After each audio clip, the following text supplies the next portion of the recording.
everyone, welcome back to my channel. I'm Melissa Braven. I'm a singer, songwriter, and I make videos about music and life as a creative. If you haven't subscribed to my channel, go ahead and hit that subscribe button now.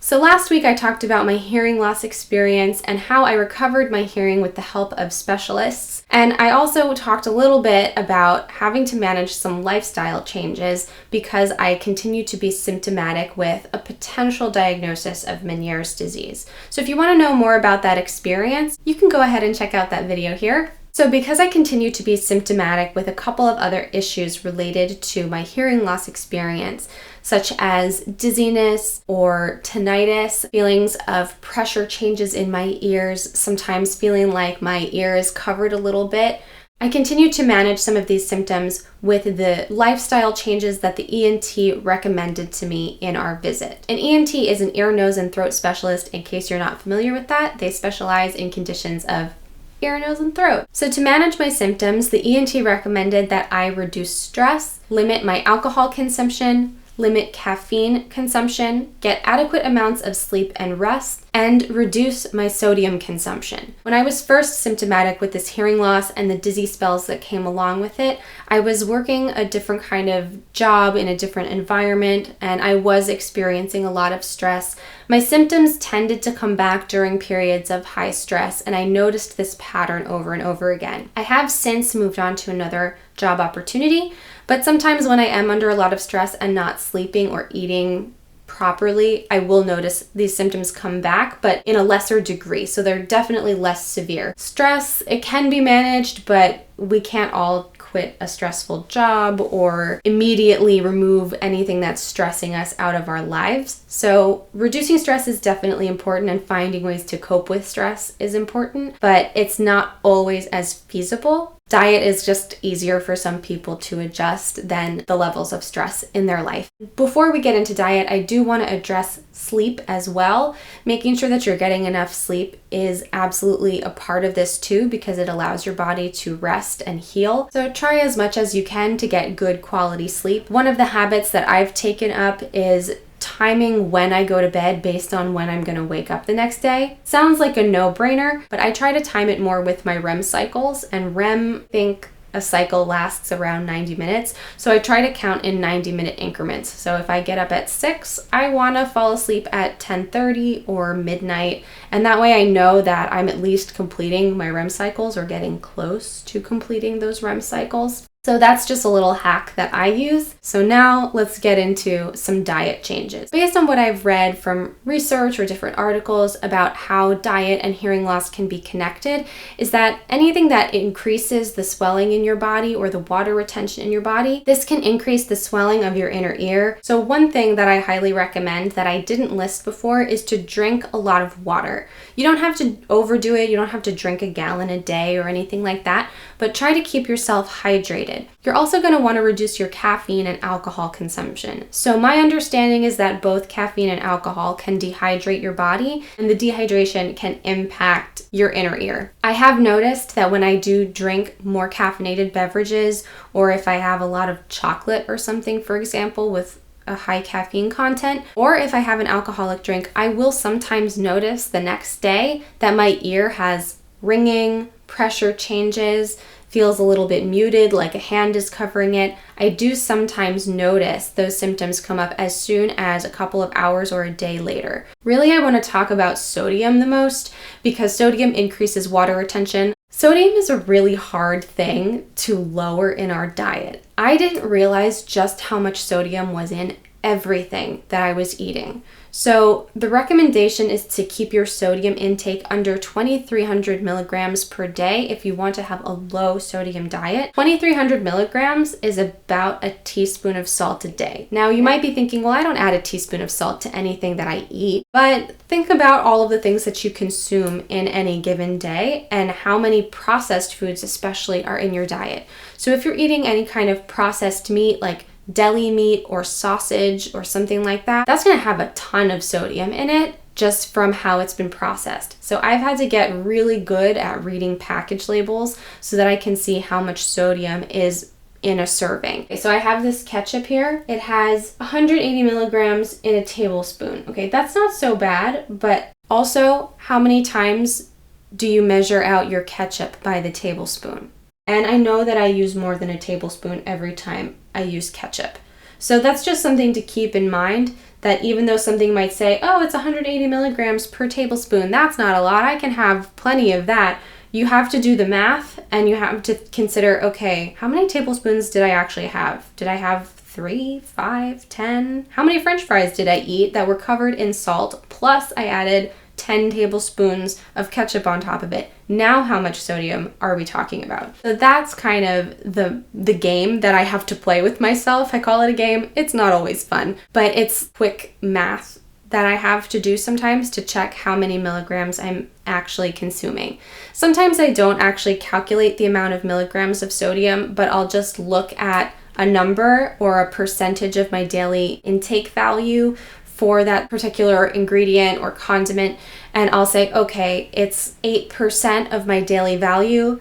That's kind of high, so I can only have this once per day. So any kind of food item that's high in sodium, I try to limit as much as possible. So things that I don't use anymore, I don't use a lot of salt. I try to salt things like in big batches. So I might make a big pot of soup or something, and I'll add a teaspoon of salt or maybe 2 teaspoons of salt to the whole pot because I know I'm going to get multiple servings out of that. Something else you can try is just being really diligent about measuring out your sodium. Maybe you're making a recipe where it calls for 2 tablespoons of salt and you think that's kind of a lot, even though this is going to serve a lot of people or serve you for a couple of days. You might want to try making that recipe with less salt than it recommends. Try cutting it in half. Use 1 tablespoon instead of 2 and see if you like it, because you can always add a little bit more salt if the dish isn't really palatable, but it's very difficult to take salt out. Or sometimes I just don't add any salt to a recipe until it's done cooking, and then I taste it and I go, you know what? It can use a little bit of salt, and I just add a tiny bit. But I also have to be most careful about condiments. That's really where it gets frustrating because I love things like curries and curry pastes, and I have to be very, very cautious about buying any kind of these curry pastes or mixtures in the grocery store. A lot of curry pastes or simmer sauces have something like 25% of your daily intake of sodium in just 1 serving. And that's if you measure it, like you level it off and pour it in exactly, which most of us don't do. It can be really scary sometimes actually when you read how much sodium is in stuff, because having 1 or 2 servings of that could actually have a pretty significant impact on my hearing the next day. I try to replicate things at home a lot. So instead of using curry pastes or simmer sauces, I will use curry powders that don't have salt added to them, so I can control the amount of salt that's added. I don't use soy sauce. I don't even use low sodium soy sauce. It's something like a teaspoon has 900 milligrams of sodium in it. How many of us only use a teaspoon of soy sauce? Nobody. But be very cautious when you're buying soy sauce about reading the labels and making sure you really know what the serving size to sodium content ratio is. So something that I use instead, this bottle is gross. It's like sticky. I've definitely spilled this all over the bottle, but I use coconut aminos instead. But I learned about this through a nutritionist, and I talked to her a lot after I was told to reduce sodium, and we talked about a lot of different substitutions, and that was one of them. So some other things that you can use to substitute out sodium when you're cooking is use vinegars. Vinegars don't actually have as much salt as you might think because they kind of taste salty, but they don't actually have that much salt. You can also use citrus fruits like lemon, lime. You can use cilantro or other herbs. You can use lots of spices. So I've gotten a lot better at identifying the spices that I want to make a dish taste a lot more flavorful so that I don't have to lean so much on salt. Make sure that you read the ingredients on your spices, especially if you're getting a mix of things. Make sure that you're buying spices or spice mixtures without salt in them. I also limit the amount that I get takeout and that I go out to eat. I remember I went out with a friend. I got a hamburger,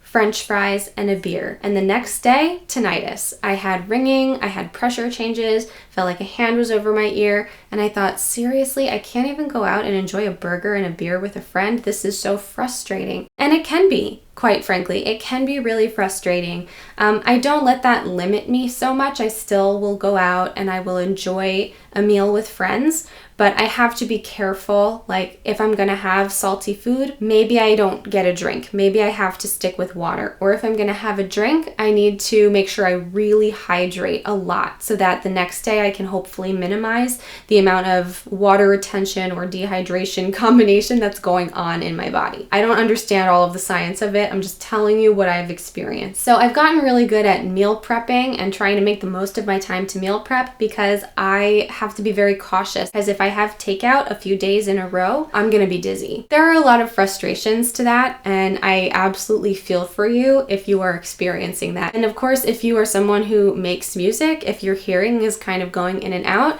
it's frustrating if you have to limit the amount of alcohol you consume or sodium you consume or caffeine, just so you can be able to hear things and feel like your ears are operating at peak levels. Also, snacks. Not just ingredients in meals that you're making, but snacks carry so much sodium. Potato chips, cheese curls, pretzels, all of the things that are delicious in life probably have a lot of sodium. So really read your labels closely. I've had to get very good at finding the no salt added potato chips or lightly salted potato chips. And I understand that frustration if you're eating and you're thinking, oh my God, this really doesn't taste good. Like I can't taste anything because there's no salt in it. You can add sometimes just a little sprinkle of salt, and just that touch on top of something can be enough to make it a little bit more enjoyable. And as you go through transitioning salt out of your diet, you'll notice that your palate will start to change, and things that you used to eat will now taste super salty. So just give yourself time to adjust to it, and don't be too hard on yourself if you're having a hard time. I had a hard time with this. If this video was helpful to you, give it a thumbs up, and be sure to subscribe to my channel if you want to see more of my content. I know this is a little bit of a deviation from what I normally talk about, but this has actually become a really big part of my life and my lifestyle changes so that I can keep my hearing as healthy as possible. I'm Melissa Braven, and until next time, take care of your health, take care of your hearing, read nutrition labels, make good choices. Okay, I think I've covered all the bases there. Bye!